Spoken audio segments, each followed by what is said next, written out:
Here we go, guys. Stage 21 preview, 103 Ks. What we've all been waiting for, that trip to the Champs-Élysées in Paris. It's what every cyclist who starts the tour dreams of, making it to the Champs-Élysées. H, what about today's stage? What happens? Today's stage, it's a beautiful start to the stage. It's actually really cool. Those that get to that start line, it's very emotional because they know they're only 100 Ks away from completing their Tour de France. For Chris Froome and them, it's a nice procession. They roll out, it's a nice easy pace. The race isn't on like in the previous days from kilometer zero. They get to toast a bit of champagne, take photos, speak to the race directors, speak to some of the cameramen on the bike, fool around, play a bit of silly buggers, just don't crash and fall.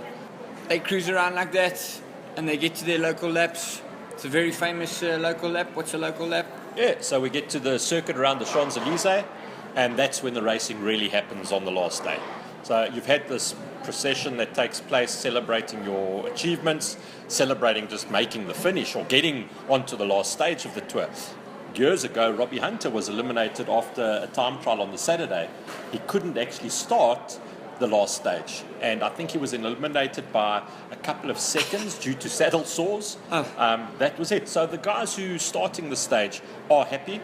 They've made it through 3 tough weeks of the toughest bike race in the world. Yeah. And they then get to that Champs-Élysées circuit. Cobbles, you'll see the guys hugging the pavement to try and get that thin strip of concrete right there instead of in the cobbles. That's when the race really happens. The yellow jersey will keep near the front, out of trouble, avoid crashing. He can still lose the tour on that last day if he crashes. He'll be fine if he crashes within the last 3 Ks. He gets the winning, same as the winner's time. Yeah. But he can still lose it, so guys still have to be attentive. They have to be on their game. But yeah, we look for the sprinters now to really give it that last shot. And a lot of guys say the most important stage to win in the Tour de France is that stage on the Champs-Élysées. That's it. So the last stage in the Champs-Élysées is a sprinter stage. It's built for the fast men.